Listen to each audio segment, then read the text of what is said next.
Hello and welcome to this video. Today we will be answering what is left of what I have been referring to as traditional diversity visa applicants questions.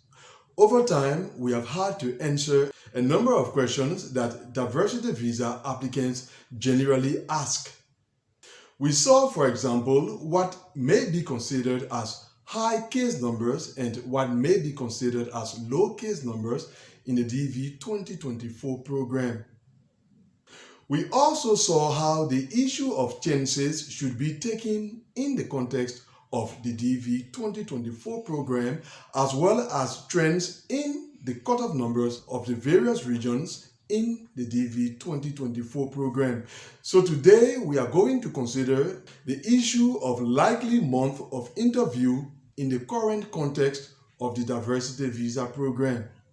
But before we go into that, let me clarify to those of you who have been complaining that you do not have a PayPal account to make payments for the diversity visa guidance program. I wish to inform you that you do not need to have a PayPal account. Online payments are made using credit or debit cards. So in case you have a major credit or debit card, you can use that to make payments for the diversity visa guidance program. I'm speaking about cards like Visa card, MasterCard, and other major credit and debit cards. Now, over to our discussion for today. Many of you continue to ask questions concerning your likely month of interview as applicants of the DV 2024 program. Now, in order to respond to that preoccupation of yours, as I did in the last video, I'm first going to explain the principle that is behind the issue of likely month of interview in the diversity visa program. Let's take, for example, a region where the case numbers go from 1 to 1,300. What should normally happen in such a region is that the monthly cutoff numbers should increase on an average of something around 100. So for October, which is the first month of the fiscal year, you could have the cutoff number set at 100. For November, with an increase of 100, the cutoff number will be 200. In the case of December, it will be 300 and so on. And by the time we get close to the end of the fiscal year, that region may go current. It is true that in practice, you do not have an increase of exactly 100 throughout the fiscal year, but I'm only using that scenario to provide you with a clear explanation. So in such a case, if an applicant were to say to me that their case number from that region is 652, for example, and they ask me when during the fiscal year is their interview most likely to be conducted.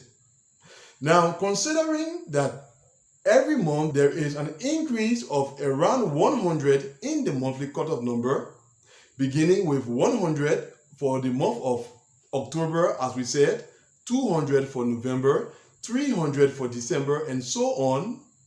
For the month of March, the cutoff number is supposed to be around 600. And for April, it is supposed to be something around 700. So 700 being the first cutoff number that is higher than the 652 case number of that applicant, I would say, based on that their interview is most likely to be conducted during the month of April. So that is how the determination of likely month of interview of diversity visa applicants is supposed to be carried out, and that is how such predictions were carried out in the past. Now remember that in a recent video, I explained to you how a number of new factors have now come into play in the running of the diversity visa program, and that has caused predictions like the ones concerning likely month of interview to no longer be effective as they were in the past. Not only are the cutoff numbers no longer increasing consistently, as you know, there are months when the cutoff number is repeated and there are other months when the cutoff numbers are even doubled, etc.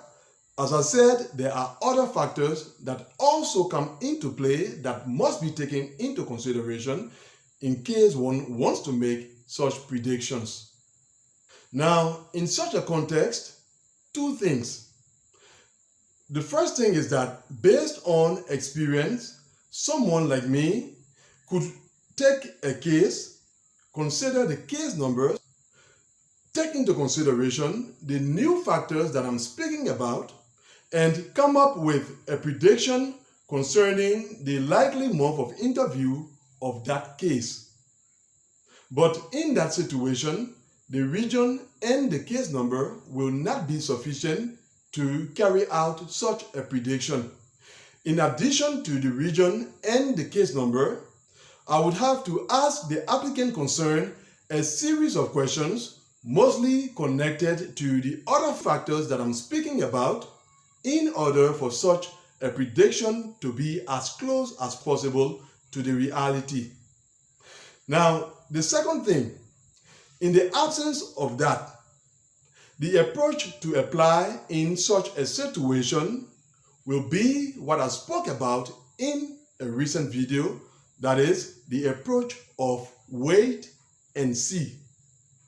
That is because as the fiscal year progresses and we get closer to certain realities, then we will be in the position to better see and appreciate all factors surrounding your application. And then in such a case, predictions concerning your likely month of interview could be carried out more readily. So it is either the one or the other that applies in the current context of the diversity visa program based on the changes that the program has undergone in recent years. That is something you ought to know as a DV 2024 applicant, and so I thought it wise to share it with you in today's video. Now, a reminder that the Black Friday campaign continues. In case you would like to join the guidance program, the opportunity is now presented to you. Take advantage of the current reduced price by clicking on the link that is just below the video.